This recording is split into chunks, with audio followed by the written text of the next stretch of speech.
Hey guys. So we've just learned about the law of sines. Now, with that part, sometimes you might have done the law of sines and when you worked it out, you might have gotten like one answer, but then like a neighbor or a partner or somebody you might have been doing your homework with or like classwork with got something totally different. But both of the answers are right though. Both of those are. So when that happens, that means that something else is happening or going on. And that's what we're going to talk about today, our ambiguous cases of the law of sines. So that means we could have multiple answers and they could both still be right.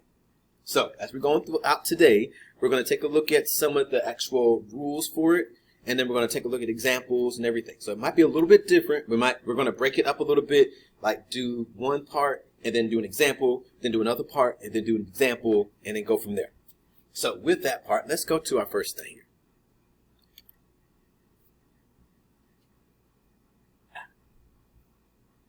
There we go. Now, we're going to talk about a reminder real quick. So, remember when it comes time for our test, we're not going to give you use the law of sine to solve this out. Use the law of cosine to solve this out. We're going to say, here's the information, solve it. So, with that part, you have to know when to use the law of sines and when not to. So, we're going to use the law of sines again as a reminder here for when we have side, angle, and then angle, side angle, or angle, side. So in other words, if they give you two angles and a side, or if they give you two sides and an angle, and one of the letters match up. Either you have both A's, both B's, both C's, something of that sort. Now, with that, when we talk about our ambiguous cases of sine, that means that we're talking about the side angle version. So if you go back to the notes we just did with law of sines, that's like that example 2 version of it, where we talked about finding the part there. It's either example 2 or example 3, but finding that angle there. So with finding the sides and angle when they give you two sides and one angle. So with this part, we're always going to give you A, and B. So angle A, and side B. Now, with this part, whenever you look at it, sometimes you might go into textbooks or websites or something of that sort, and it might give you X, Y, and Z, or they might switch up your A's and your B's. But the key here is, whatever you have the letter of the angle is, that's going to be considered your A's. Whatever the other letter is, going to be considered your B's. Now, when it comes to our notes, I'm going to change things over to A's and B's and just deal with that part, so it makes it a little bit easier to work with. But just know, other places it might change it up. It might get a little confusing there. Make them all A's and B's here. Alright, now, with this part, we're going to have two different things going on. So we're going to have two cases. So we're going to have case 1, and we're going to have case 2.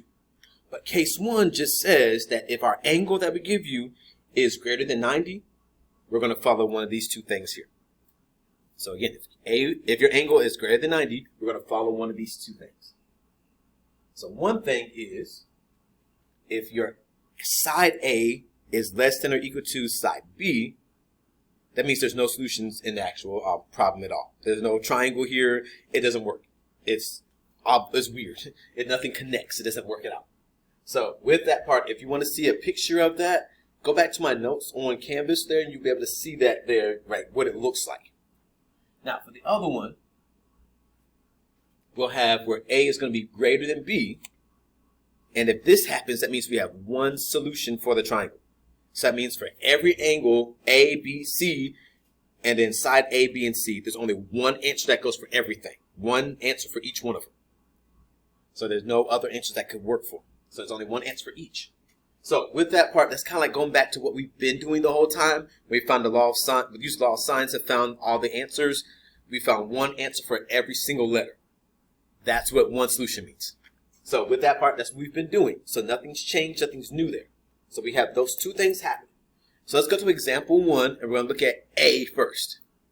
Example 1, A. Just keep over that part. We don't need it. Example 1A. So we'll look at that. Let me cover the other parts up. You don't need that. No confusion's going on. So looking at this part here, they're going to give you the angle. So in this case, they say, how many solutions do we have? We're not going to solve out the triangle or anything of that sort. We're going to just find how many solutions there are. So in this case, we're looking at triangle ABC. They gave you angle A is 120, side A is 10, and side B is 8. So if we're looking at our cases that we've talked about so far, we said that either A is going to be greater than 90 or it's going to be less than 90. Now in this case, you can look at angle A right there, and you can tell that's greater than 90. So that's greater than 90 degrees there. So if you need to write it out, that's 120.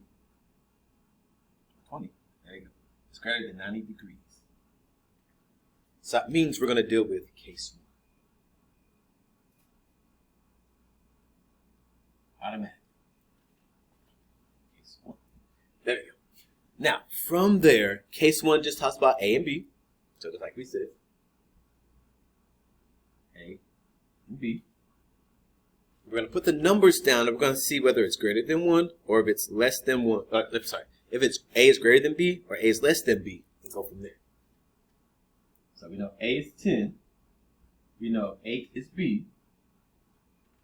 And so are we saying A is greater than B or A is less than B? It's greater than. Greater than. All right, so let's go back real quick to our notes there for case 1 and see which one of these it is. So jump really quick back there. So we said that A is greater than B. So if A is greater than B, that means we're dealing with one solution there. So that's where A is greater than B. We have one solution. And that's all we need to do here. That's it. So with that part, we don't have to worry about doing extra stuff, crazy, weird things yet. Not yet. Later on, we'll have some extra stuff we're going to do. But we're going to come back here to example 1A, and we're going to just write one solution. So it follows that information, that pattern. Solution. Does not want to write right now. What in the world? Come on. Be my friend. There we go. Solution. Alright. So now we're gonna on the next video we're gonna go to case 2. And we're gonna go ahead and come back to our example 1 here and look at what happens with a case 2. It's gonna be good. It's gonna be good.